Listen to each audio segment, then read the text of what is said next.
Mbote journaliste.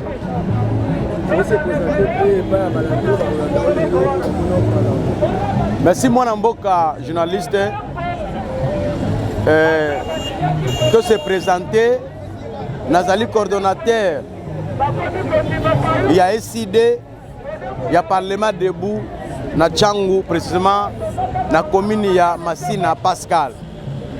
Ngai nazali coordonnateur, on a coordonné Misala, il y a place de résistance, il y a Pascal, on doit soutenir, soutien, vision, il y a président élu Martin Fayulu Madidi, qui depuis 2018 a tiré le seul président élu en République démocratique du Congo depuis après l'indépendance. C'est Martin Fayulu qui a été élu comme président de la République, réellement élu par le peuple congolais, bien qu'on a arraché ou Babotola qui impérium, mais il a tiré la mémoire d'Abisso tant que président réellement élu en République démocratique du Congo.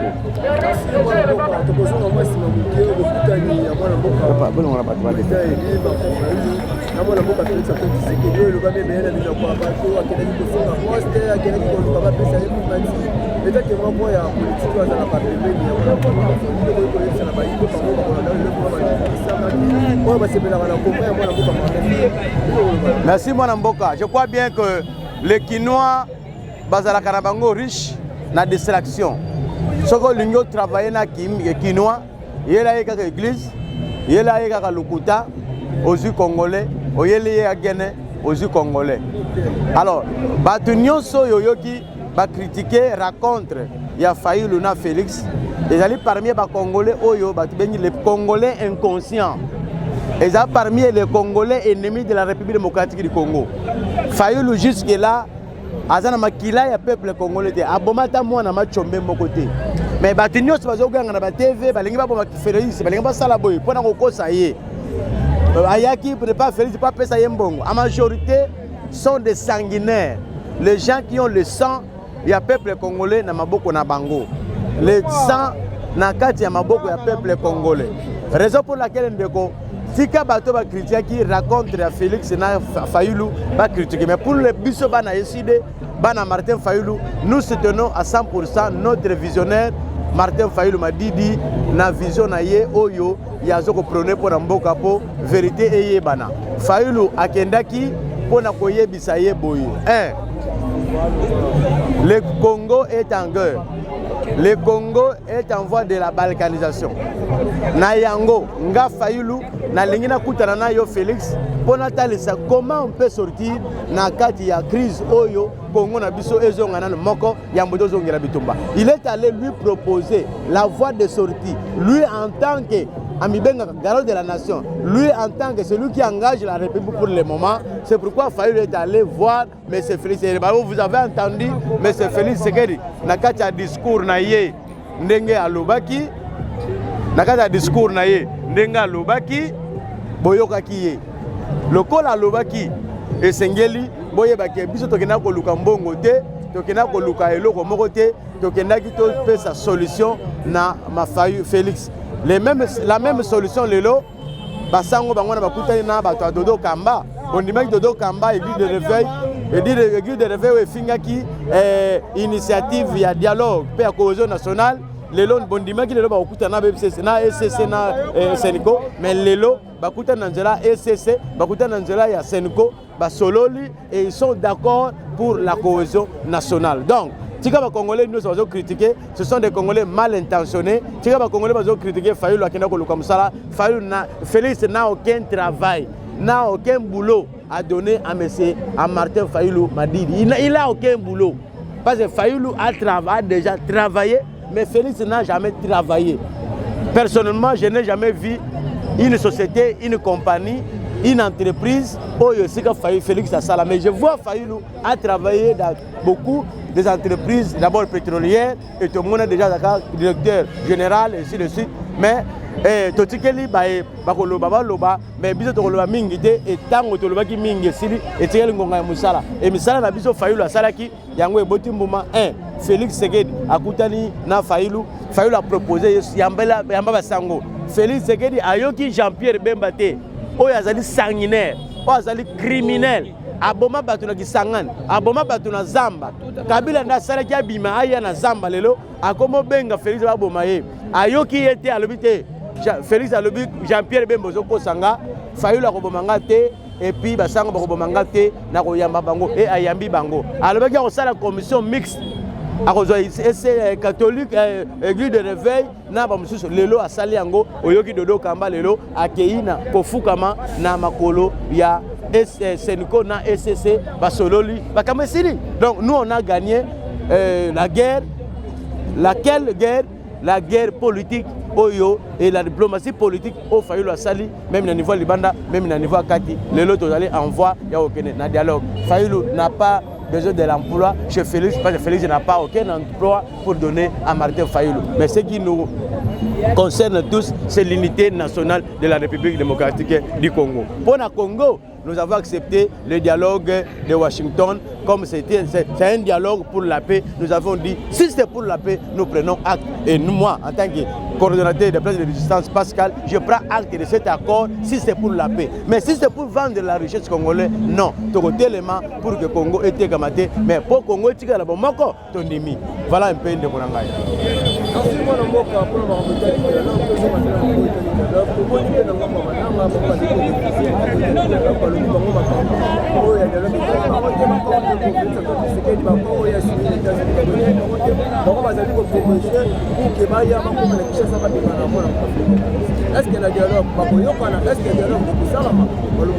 Merci moi Namboka. Je crois que les M23 Bazalaki Bandaka l'a ouvert le dialogue.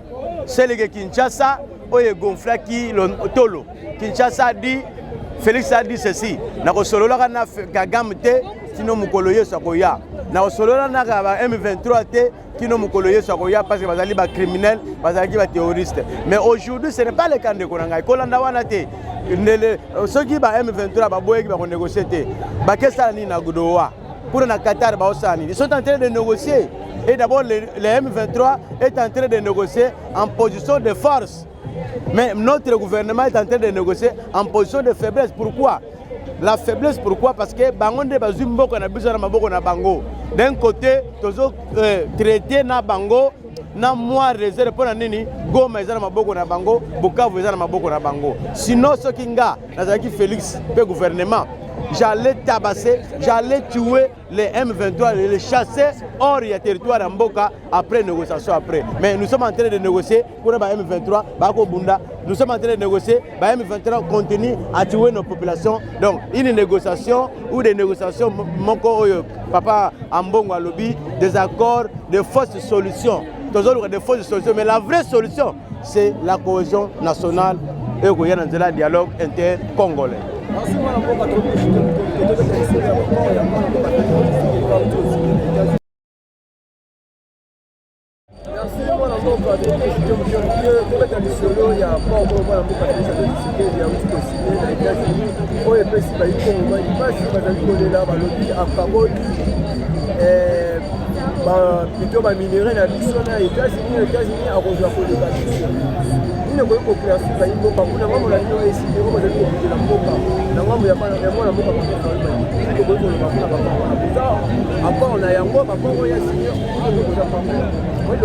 Merci mon Mboka.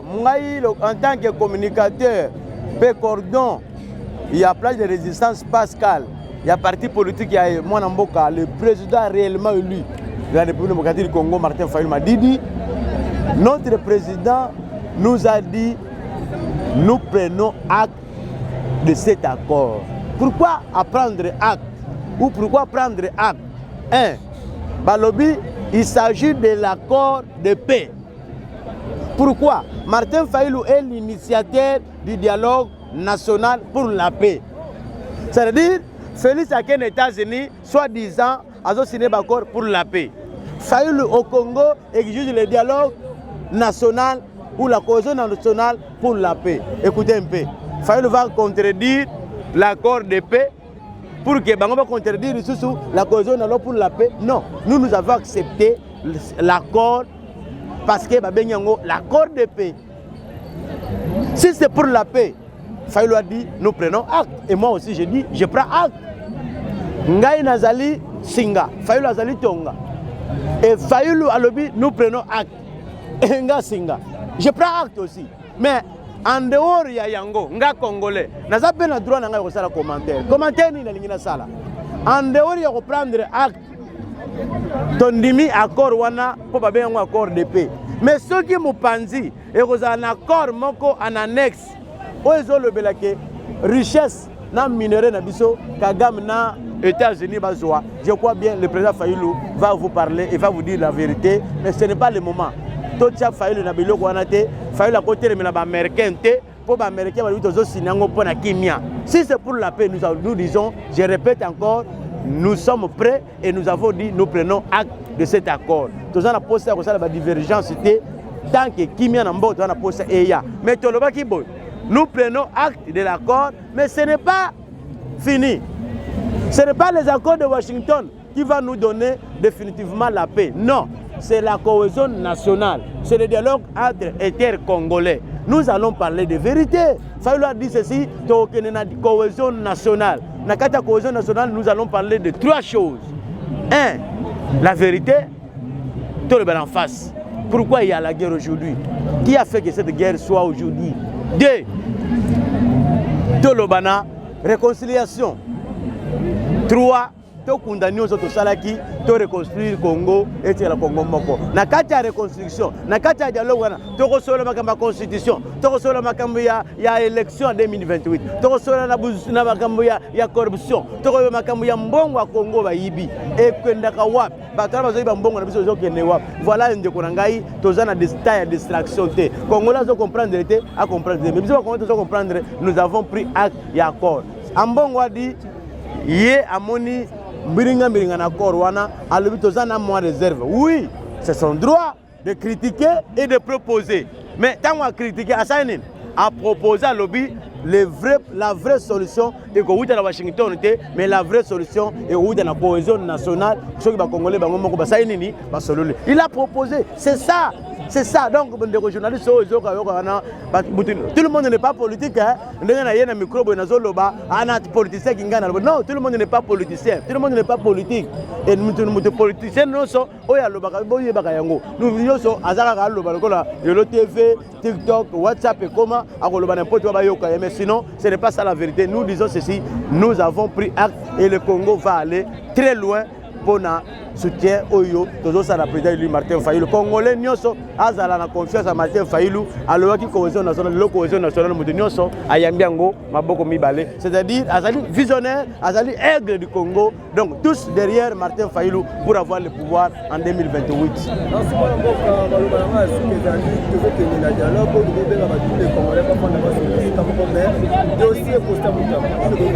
Merci Ndeko. Dossier Costa Mutamba eza deso ya muyibi. Na linga kolobela komba détournement te ngana za français te. Ba français ba loba bango détournement. Na monoko nga ya mboka ya kiyaka Bwifi, muyibi, mwifi. Ayibaki yoyo ya bana. Mutamba bon, bato balobi ayibi te. Mais mbongo achaki yango quelque part. Mutamba ayibi procédure po esale makana mukili. Soki olingo tonga eloko ya l'état. Procédure eza nini? Ndako sombi transparence ezala. Bisiko ozotonga ndako, ozotonga prison, transparence ezala. Mokonzi na ya likolo azala informé. Mbongo zwi, bayebisi yo chango awa, yo longwe awa na tiaki awa po awa monaki na. Oyebisaki nani? Mwifi muyibi. Lokola yibaki. Eko freiner eloko moko te, eko kanga eloko moko na mboka te. Mutamba, je crois bien batiaki le 23 azonga na parquet na cour de cassation.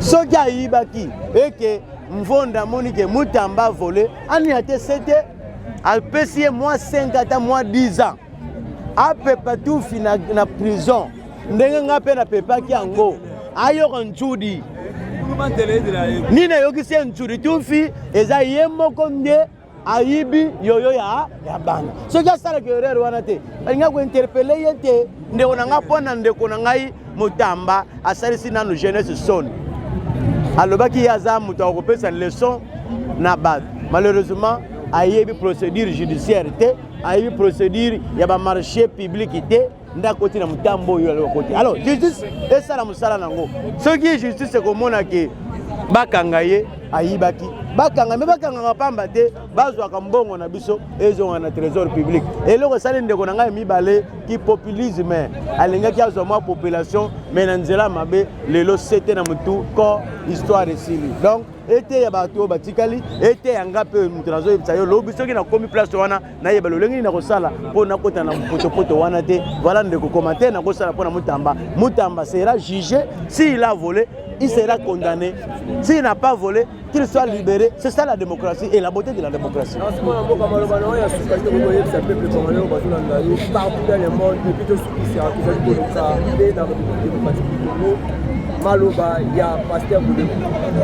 Merci moi Namboka. Liloba suka na koloba boy.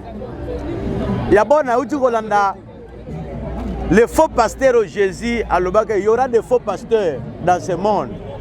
Oui, Baterokola Bagodempoi, Bamukuna, les Mutombo sont des faux pasteurs. Sont des faux pasteurs. Et bref, les commerçants pasteurs. Obayaki nanzela commerce ayeko lukalo kwa naye yozo benge prophète mukuna prophète nani non, ils ne sont pas des hommes de Dieu. Lorsqu'un homme de Dieu lelo babuki ndaku na ye. Mais Satan n'a pas encore tenté babuka ndaku na yo batala réaction na yo. Bako buka ndaku na yo 3 jours après zimbongo ya ibele ko leka o tongela ndaku na tongi pe ndaku ya munene. Mais c'est tant qu'il est commerçant. À la kisi noir sur blanc na ba congolais ke azalaka ne commerçant alors réaction mbala moko. Alobi na biso soki na zalaka pasteur te mbele na déjà na Goma. Déjà na ndenge ya biso to ibele makambo. Même physiquement qui était, mais spirituellement, moralement, il soutient les M23. Il soutient Nanga. Vous comprenez?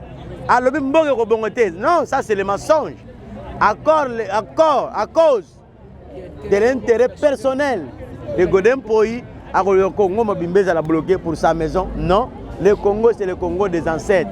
Lui a compris que Ndekonaya Bomimboka, Soké Zalaki, n'a pas le coup de fort. Ndenge ya lobby yango parce que zaki ekolo mususu bato balobaki eloko ya lobby mbele bakangaki ye déjà mais tellement zande konangai azande konangai kasai bon bazoko tiele moi lembe kese ezati yango toloba 2 poids à 2 mesures moto asali déclaration mabe babe ngo faux bruit faut kokangaye mais 2 poids à 2 mesures bon ça n'engage que ye na bango mais la République du Congo ekobonga moya suka pona Congo nous voulons la paix. Nous voulons le Congo uni. Nous voulons un Congo prospère.